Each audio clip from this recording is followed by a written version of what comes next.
Most people blame themselves too quickly. They say, I am lazy. I have no discipline. I keep wasting time. I know what I need to do, but I still do not do it. But what if laziness is not the real problem?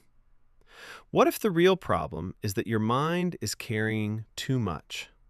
Too many responsibilities, too many worries, too many unfinished tasks, too many expectations, and too many silent pressures that nobody can see. You are not lazy. You may be mentally overloaded. And once you understand this difference, you stop attacking yourself and start fixing the real issue. Because laziness and mental overload can look very similar from the outside. Both can make you delay work. Both can make you avoid tasks. Both can make you sit with your phone for hours. Both can make you feel stuck. But inside, they are completely different.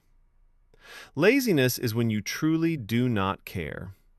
Mental overload is when you care so much that your brain does not know where to begin. That is why you can feel tired even after sleeping. That is why you can have free time but still feel unable to start. That is why a small task, like replying to one message or opening your laptop, can feel strangely heavy. It is not always because you lack discipline. Sometimes your mind has simply become crowded. Think about your phone. When too many apps are open, the phone slows down. It freezes. It overheats. It does not mean the phone is useless. It means too many things are running at the same time.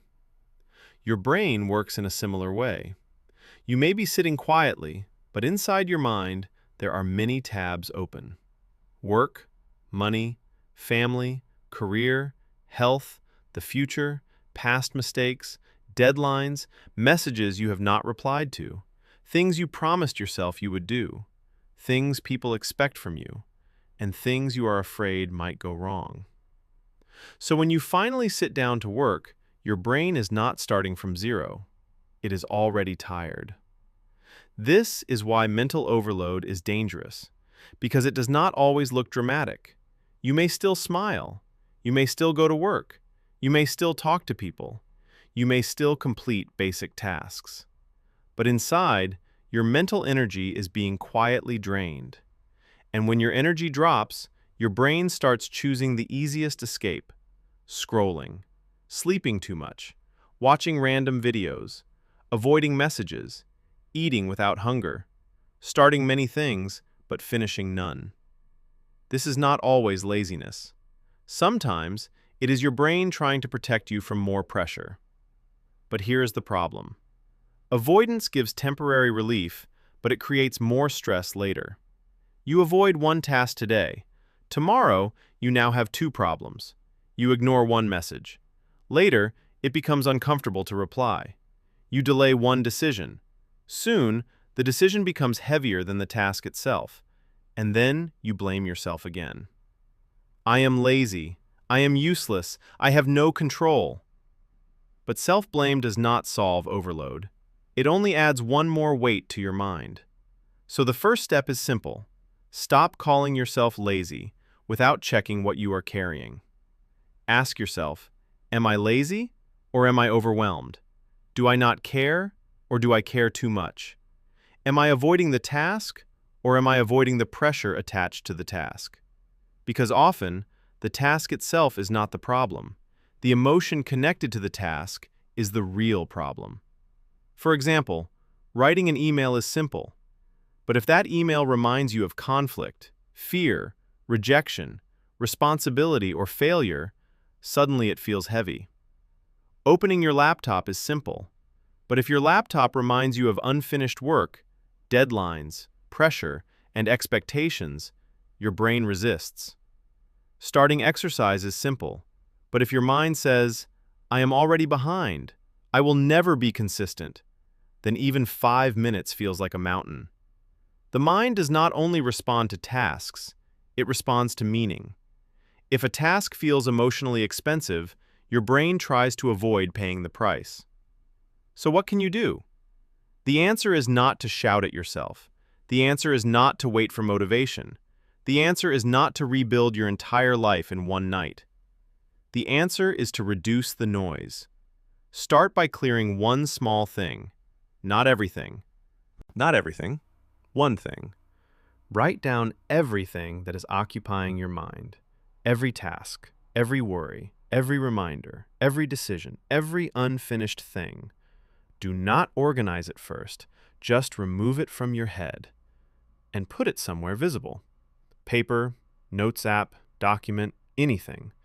Because your brain is not designed to store every tiny task forever. When you keep everything inside your head, your mind becomes a messy room with no floor space. Writing things down gives your brain breathing room.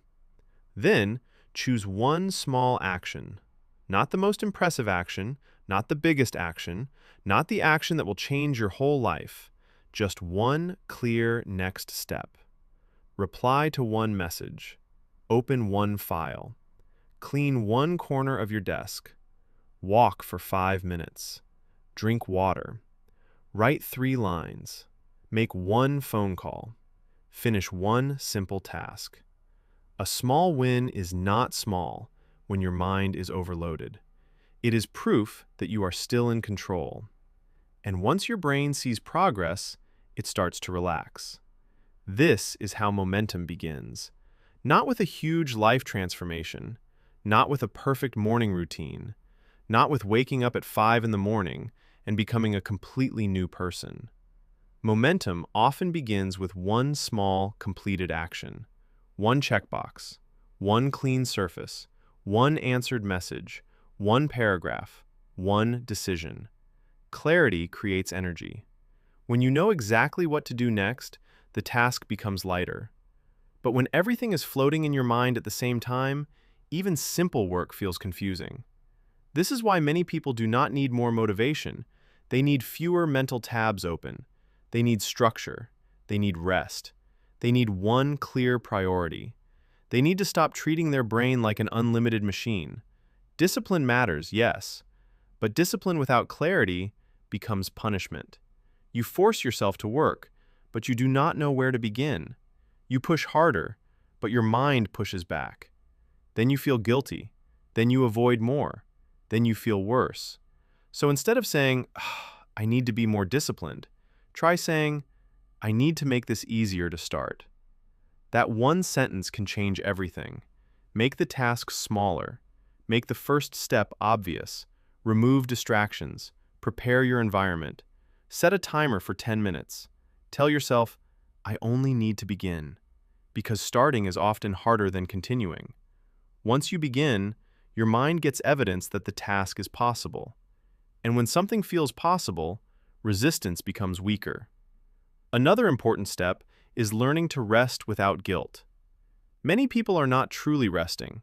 They are escaping. They scroll, but they do not feel refreshed. They lie down, but their mind keeps racing. They take a break, but they keep thinking about what they should be doing. That is not real rest. That is stress wearing comfortable clothes. Real rest means your nervous system gets a chance to slow down.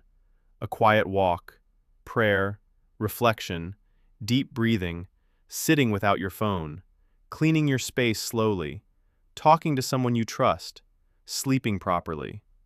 These things may look simple, but they help your mind recover.